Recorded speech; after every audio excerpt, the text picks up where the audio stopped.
Dauguma žmonių šokiravusi svetainė virtualios kapinės susilaukia vis daugiau dėmesio.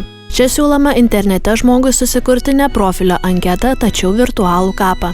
Suvedus vardą ir pavardę parodoma Velionio kapo nuotrauka, artimiesiems bei draugams galima rašyti išlikusius atsiminimus. Elektroninėme kape taip pat bus galima rasti nuorodas į Velionio Facebook, Instagram, Twitter ir kitas socialinių tinklų paskyras, o per YouTube paskyrą bus galima stebėti Velionio įkeltus vaizdo klipus. Svetainės pardavimų vadovas Saulius Liukaitis sako, kad kol kas daugiausia susilaukiama teigiamų reakcijų, todėl pasak jo, Lietuva yra pasiruošusi naujųjų technologijų teikiamams galimybėms. Veikia dviem būdais. Pirmas būdas tai paprastas tradicinis, įėjus į mūsų puslapį surenkama vardas, pavardė. Jeigu žinomi gimimo metai, mirimo metai, bet čia jau tikslumas, užtenka vardo pavardės ir pasirodo Velionio virtualus kapas. Tai yra jo portretinė nuotrauka, epitafija, foninė nuotrauka.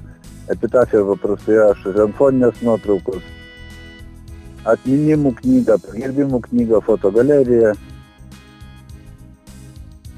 kapavietės vieta, kapo nuotrauka.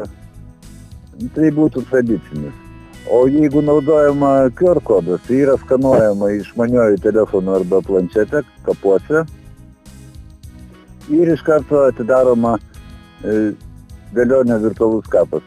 Greito svetainės populiarumo nesitikima, kadangi žmonėms reikia dar apsiprasti su tokia mintim, apgalvoti ar artimieji pritartų virtualiam Velionio kapui, kurį prižiūrėtų atsakingas žmogus, tas, kas kapą ir sukurtų.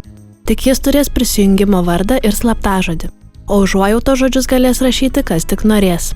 Dauguma išgirdę apie idėją svarsto, kad tada reikėtų pereiti ir prie virtualių žmonų, vaikų, draugų, tačiau netgi šiuo atveju pardavimų vadovas turi atkirti visiems kritikams. Tai tada klausimas, o kodėl ant paminklo iškala vardą pavardę? Stengiasi portretą iškala kartais nuotrauką priklijuoja. Tada kam tai daroma yra? Čia yra lygiai tas pats įamžinimas Velionio, tik tai jisai duoda didesnės galimybės. Man teko matyti kapuose, kai ta tema yra aktuali, kažkas bando automobilį įsikalti ant kapo, motociklas, tai smuiką mačiau, supratau, kad čia muzikantas, tapytoją molbertą mačiau kapuose. Bando pasakyti, kas tai yra, bet tiesiog neužtenka priemonių. Ir tas mažas kodukas, jisai tikrai netrukdo kapų lankyti, jisai nemažina kapų lankymo, nors daug komentarų aš girdėjau, kad dabar tik tai internete lankys. Priešingai ne. Kaip tik bus nuėjus kapuose, dar galima bus giliau prisiminti tą išėjusią Anapilin. Panevėžio Šventų Apaštalų Petro ir Povilo parapijos klebonas teigia, kad ir kaip sparčiai žengia naujosios technologijos, tie, kas tiki, visada aplankys tikrus kapus, o ne virtualius, nors pati idėja nėra bloga. Tikriausiai kaip po tokia erdvė, kur artimieji gali susitikti, pabendrauti, pažįstami, prisiminti savo brangius mirusius, tai galbūt ir priimtina tokia forma, bet tai neatstoja tikrų kapinių, tai daugiau kaip pažinčių kažkoks klubas, kaip kiti socialiniai tinklai, kur paprasčiausiai žmonės susitinka, kadangi negali dėl atstumų, dėl fizinių negalių susitikti tikrovėje, tai gali susitikti tokioj erdvėj virtualioj ir ten prisiminti savo brangius mirusius. Tačiau tai neatstoja kapų lankymo.